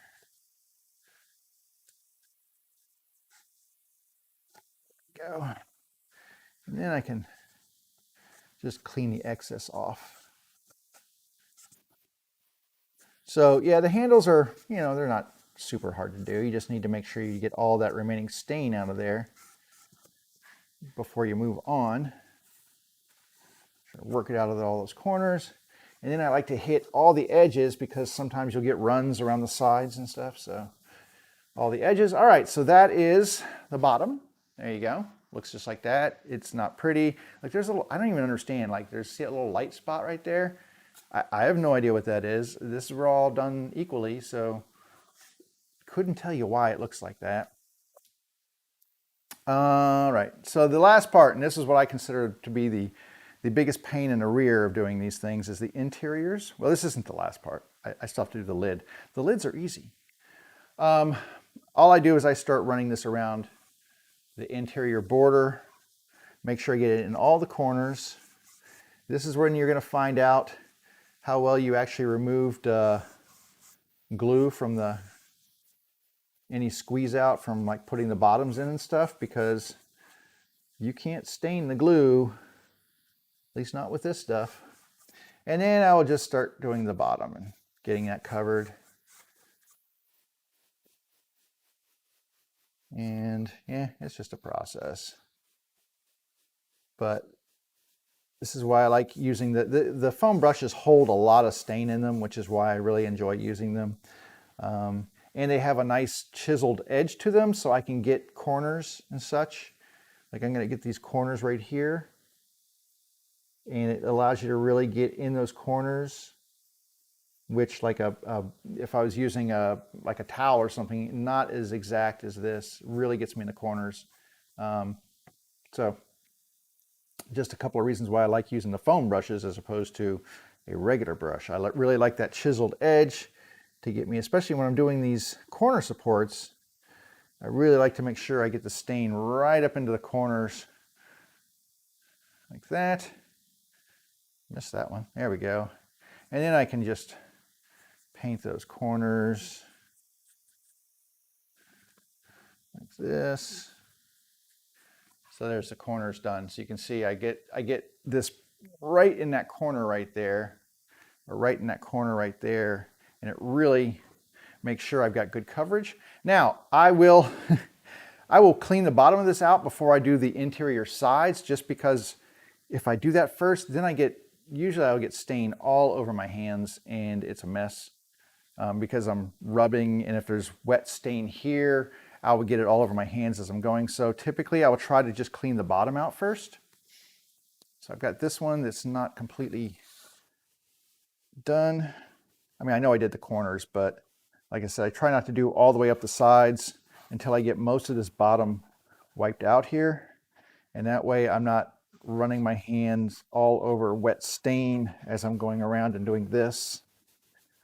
Because some of the oops gotcha areas that I get are not because I haven't done a good job staining. It's because I've had random spots of stain on my hand that I didn't realize, and I'll go and touch the box somewhere, and then I'll go back later and look, and there's a splotch of stain where I had it on like my glove or something and didn't realize it, and now I've left a stain splotch that can't really be fixed.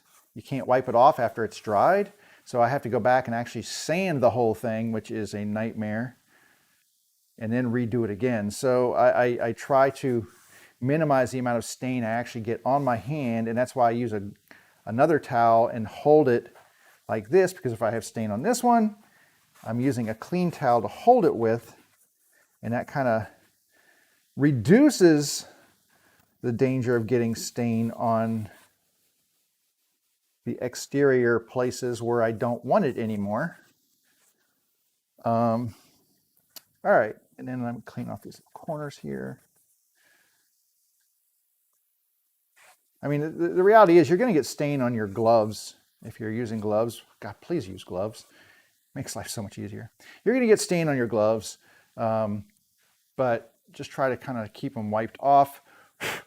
And then usually the last thing I will do when I get done doing a base is I turn the whole thing around and I will look at all of the edges to make sure that I don't have any stain application in an area where it's not intended, like any extra stain splotches or anything that I've transferred from my gloves.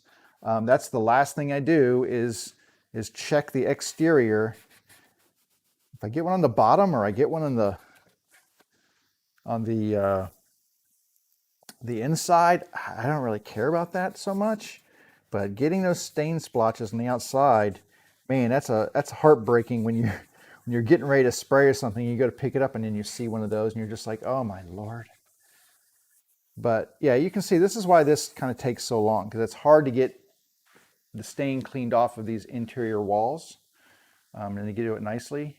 Now, once again, this is the inside. There will be a machine sitting in this space. A large sewing machine. You won't really see these inside areas, but it doesn't mean that they'll never take the machine out of here, and it doesn't have to look poopy to start with. Poopy is a technical term. And I'm dropping some stain there.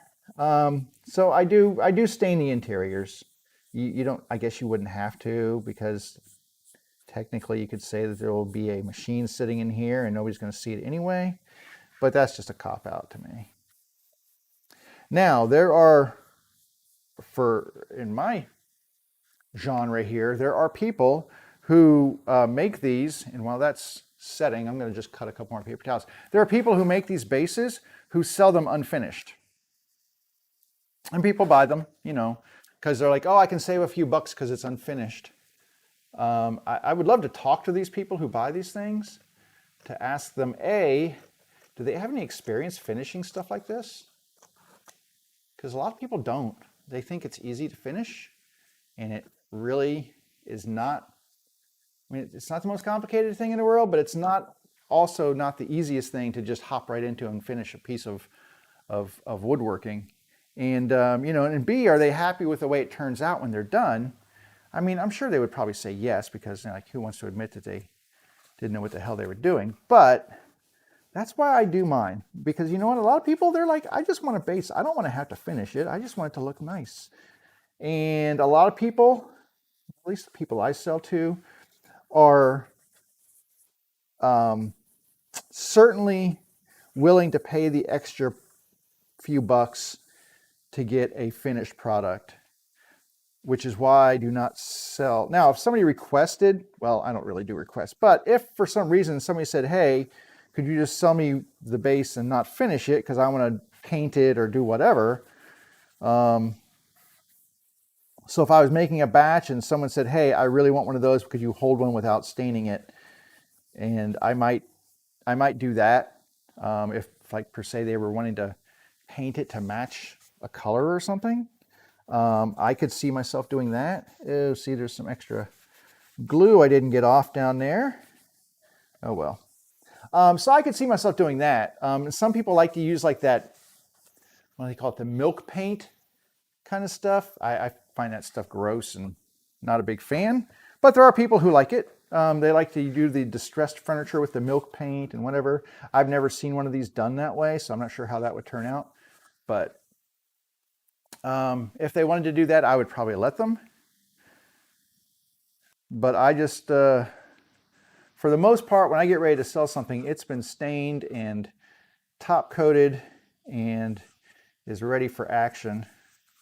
Because that's the other thing too. Who wants to get something and then it's like, oh, you can't use it yet because you still have to do something. I mean, either that or what happens is their intentions are to finish it, but they never get around to it. And then they sit around with an unfinished base for years. Like, I don't know if I showed you the one I think last week I'd finished one for my wife that had been sitting around for years. And it was a cherry base that she had bought from a gentleman who is no longer living, sadly. He was my inspiration, or one of my inspirations for my bases. And but it was cherry, but it just sat around for years and never got finished. And she's like, one day when you're finishing, could you just put something on here? So I did. But I think that was probably what happens with a lot of these things when people are intentioned on saying, oh, I can finish that myself. And then they never get around to it. And then they've got an unfinished piece of whatever. Because I have seen people posting pictures of their machines and unfinished bases. And I'm like, that's sad. It could look so much prettier. So anyway, I mean, this is my least favorite part of the project, but I think this is the piece that, you know, in terms of woodworking, this is what really brings it home, is the finish. No matter what you're doing, whether you're turning wood, or, you know, making pins or making furniture or whatever you're doing, I think that the thing that really kind of, you know, brings it home and completes the piece is the finish you put on it and how you finish it.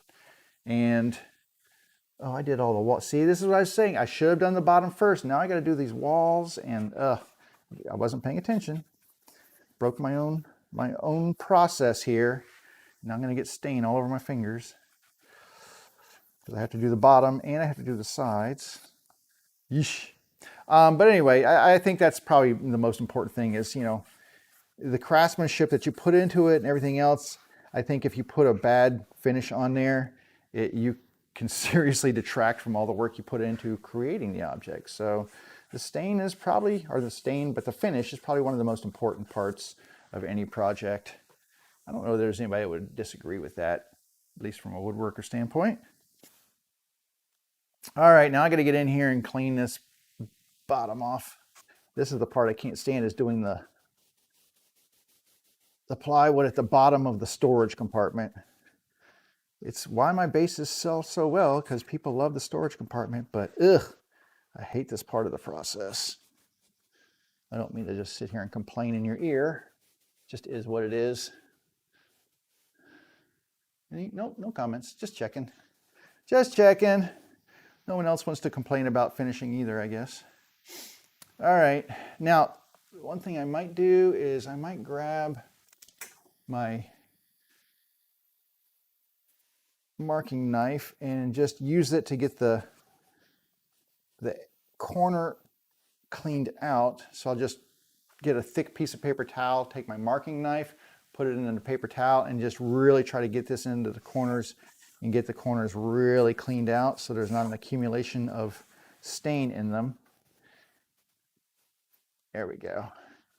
And I can just finish rubbing the stain out of these things right here. Get it in the corners. All right, so the interior is done. Now I have to do the top. So I'm going to run around the top surface. I also have to do the corners, and I have to do the lip where the lid rests. And I usually save that part for last just because it is on the top here. And just gonna kind of get all this done. Make sure I'm not out of frame here. And the one thing I try to make sure of, because these corners are rounded over, is that I make sure that I've got, that not only am I hitting the flat surface here, but I'm hitting the roundovers. Because you would hate to have like an empty spot of stain, like right here. I'm going to hit these interiors right here, just to make sure. Now I have to get the corners too, but I like to make sure that I'm getting all of these exterior lines here with the roundovers. I still have to get this.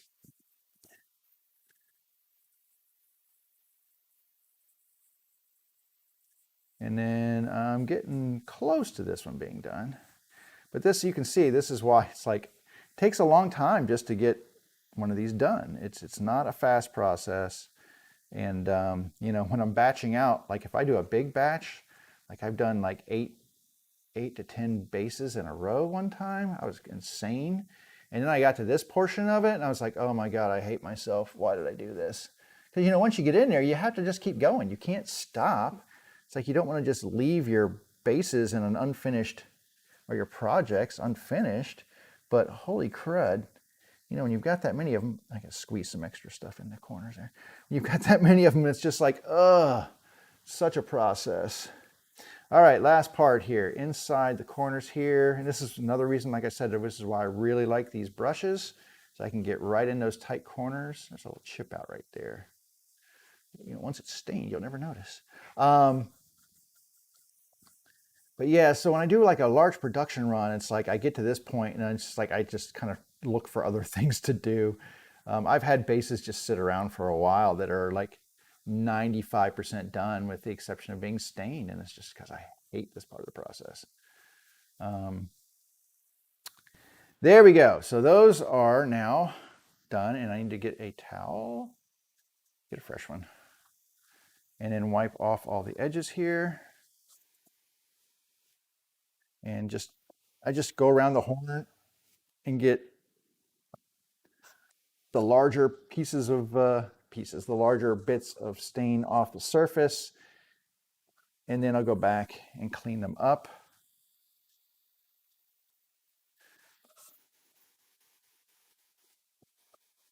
Like this.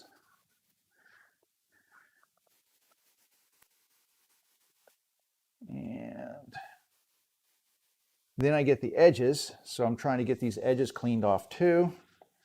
Get another area here. So make sure I go back, and those edges that I made sure I got, now I have to make sure I get all the stain off of them. And then, what are you reminding me of? And then I need to get in these corners here for these lips. Right here, that lid, that's harder to do. Usually you have to use like a corner of the paper towel to really kind of get in to those edges. And let me go over here and grab another one, because I really want to get these cleaned out. And I would get my knife there and go back to these corners here and hit them. I'm just trying to get the bulk of the stain out for right now, and then I'll clean them up using the knife just to make sure that I get into all these corners. So I'll get my knife here, and I'm going to run that around the interior. Make sure that I'm getting these areas clean. I have to switch to different pieces of towel here, unfortunately. Come on. There we go. It's better. Okay, it's pretty good. It's hard to get in these corners, and that's, you know, you see, you really want to make sure you get all the stain out. And then the last part of these little triangles up here, these usually soak up most of the stain, so there's not much to remove here. They are all end grain, and it soaks up a lot of stain. So usually by the time I get to them, most of that area is already soaked in and there's not much to remove. But I use the knife to do that as well, just to make sure that I can get anything that is left out of those corners. There we go. All right. Now, I'm going to take a clean one, and I'm going to hold this with the clean one like this, and I'm going to inspect the outside and inspect each side to make sure, yep, see there's some right there, to make sure that I'm not leaving any little splotches around.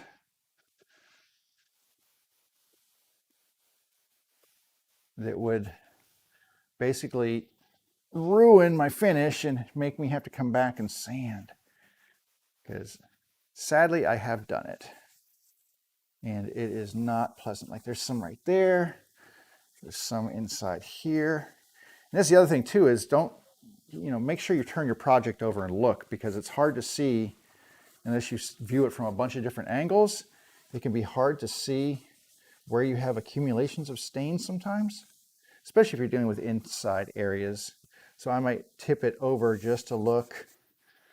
Like I said, I'm not really worried about the insides, but Okay, there we go. So this one is stained. Looks pretty, right? Logo on there, got this done. The only thing I have left to do, I'm gonna take this, set it to the side on some pyramids over here. I'm gonna put on that maple board right here for right now. So I'm gonna just set it up on the pyramids just to let it dry. Oh, see, there's a spot right there I didn't see. They pop up on you, they always do. Okay, pick this up, set it to the side, and then we can do the base, or not the base, the lid. Because we don't want to forget the lid. It needs to be stained as well. It would look a little weird if it wasn't. All right, we get a little stain on the brush. And let's just, this is pretty easy to do. Not overly complicated. All right, put some stain on here.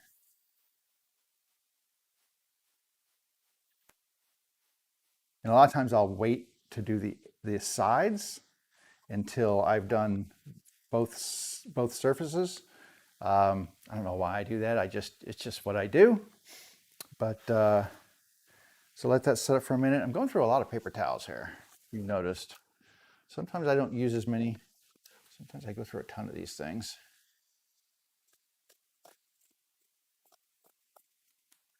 But that's also why I cut them in half, because that way it seems like I just get more utilitarian usage out of them. Because I can fold them up and then I have lots of areas to unfold. All right, let me see if I can get the stain off of this side.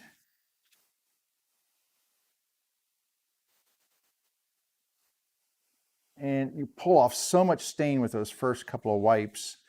And it really makes no sense to go over it more than one time with the paper towel before moving on to a new section of paper towel, because it's so loaded up with stain that you just find that you smear, you're not really removing. So I try to just keep the towel moving to get a fresh area. Then I can go back and start really getting the stain off of here. So there's less stain. Each time I do this, there's a little less stain on the towel.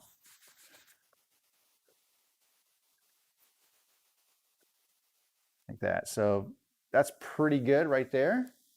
And this is why I like those book match tops. They just look really nice. So I'll go ahead and do the other side now. And get this done.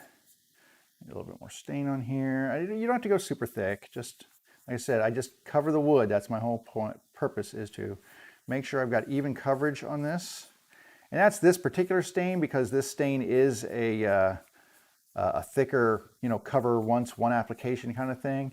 Depending on the stain you're using, some of the, like the old, like the Min-Wax wood finishes and stuff that are much thinner, you might have to do a couple of finish coats on there. Which is why I really like this. The less I have to do, the happier I am. So if I can get by with one stain coat, just one, I'm good. Not two, not three. And even still, I've used those other ones and they just don't seem that, once you've got that initial stain coat on there, I don't think you really get a lot out of additional coats. I mean, I really don't. Let me get this towel turned over here. I don't think you get a whole lot. I think there's a really point of diminishing returns for applying additional coats of stain. And now, if you're doing something like a Danish oil that has color in there and stuff, usually the color is applied in the first, but you apply multiples because you're also putting varnish into the wood. And that varnish, the more coats you put in there, the more varnish protection you're getting, because you're applying additional coats of the varnish itself.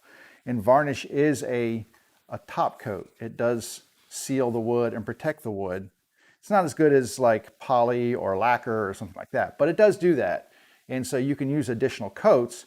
It's not really applying any more color to the project, because once those dyes have colored that wood, it's not going to change. Get inside my little finger hole here. Lovely. I think I'll leave this side for last. I don't normally, I just put some on, and because half of this is end grain, like this is all end grain right here, I don't really have to like say, oh, I have to let it set for a few minutes, it's just going to come off. And it's the side of a lid. You know, do I need to spend that much time on the side of a lid? No, absolutely not. Let me get this last one here. Make sure I get this cleaned off. And then one more side here to do. And then we will call this one D-O double undone. It's a shout out to my grandfather. He used to do this fun spelling thing like J-E-F-F, Jeff. All right. That works. That is it. I'm just going to make sure that I've got no blotches on the lid. And then I will set it on its little pedestal right here to dry. And we'll come back over here for just a moment before we leave. Okay. Well, I hope you enjoyed experimentation in stain and sanding today. It was enlightening to me. Sorry. Just save those gloves, right? Because I can still use them. But anyway, I hope that was as enlightening to you as it was to me. I thought it would be a bigger difference. And in some of the wood species it was, like the pine, and some of it, especially like the oak, it was not. Minor difference in the cherry. So, you know, the more sanding you do, the lighter the stain color will be, but not to the extent that I thought it would, which was, like I said, that was surprising to me. And I'm glad I did it because now I can kind of rest assured in my process. And that's really what I care about, is my process. And you should do whatever it takes for your process. Don't just trust what I do. Experiment, have fun, try different stains, try different stuff. That's why I like, you know, using this stuff right here. I read about that finish. I saw finish. I was like, what did they use? I found out what it was because I thought it was the most beautiful finish I'd ever seen. It was just this antique looking stuff, but it was on quarter sawn white oak. I don't know that you would get the same look on something else. You know, we looked at that color over here on maple. It was kind of cool, but I think it was a little dark on maple. So it just depends on the wood species. So just experiment. I think that's the number one rule, is experiment with your finishes. You know, get yourself test boards out of the same material and then try different things. Oh, speaking of trying different things, see, I found another splotch right there. It's just get them while they're wet. That's the number one thing. You got to get them while they're wet. If you wait till they're dry, you got to break out the sandpaper. And that, my friends, is sad. Okay, where are we at? 1 o'clock. That was a good day. We're going to go a little short today. A little shorter than I normally do. It was 2 hours. I normally go 2.5. Like I said, I'm going to get my COVID shot today, so that's an awesome thing. And I've got to eat a little lunch before I do that, do some cleanup. And then I need to, it's looking like a little rain outside maybe. I need to do some more staining here. And I will be doing that to the rest of these bases. So hopefully when you come back on Wednesday, I will have all these bases stained and I'll be ready to start lacquering. I have to go out and find more lacquer. I use the rattle can lacquer, like right here, Watco semi-gloss. Not easy to find. And if you order it online, it's like really expensive. I'm not sure why it's so much more expensive. Almost like some places like 15 bucks a can for lacquer. And if I had to do that, I got to drive my prices up because I got to cover costs. So typically if I find this stuff at the Walmart, it's 8 bucks a can. And that's doable. I can usually get 2 to 3 bases out of 1 can. And that's applying, I don't know, 5 coats of lacquer on there. So yeah, I'm looking at, for big pieces, I have a sprayer and I have lacquer and I mix it up and thin it out and I spray it with my sprayer. Spraying with these, it's just easier with rattle cans. It really is. So I need to go find some of that. And I maybe not ride the bike today. It looks a little iffy. But anyway, let's go ahead and knock it down for the day. Have a wonderful end of your day. Be safe. Wear your mask. get your shots, take care of each other, watch out for each other, and come back here on Wednesday. Oh, if you're on Facebook, make sure you follow JR's Woodshop. You'll know when these things come up. If you're on YouTube, if you hit the bell, it'll tell you when I'm posting again. And if you're on Twitch, well, I have no idea. Just follow me on Twitch. It'll do something. But if you could subscribe, if you could follow, if you could like, if you could do all those wonderful things, that would be awesome. And if you don't want to, that's okay. I appreciate you being here. So have a great day. I will see you on Wednesday.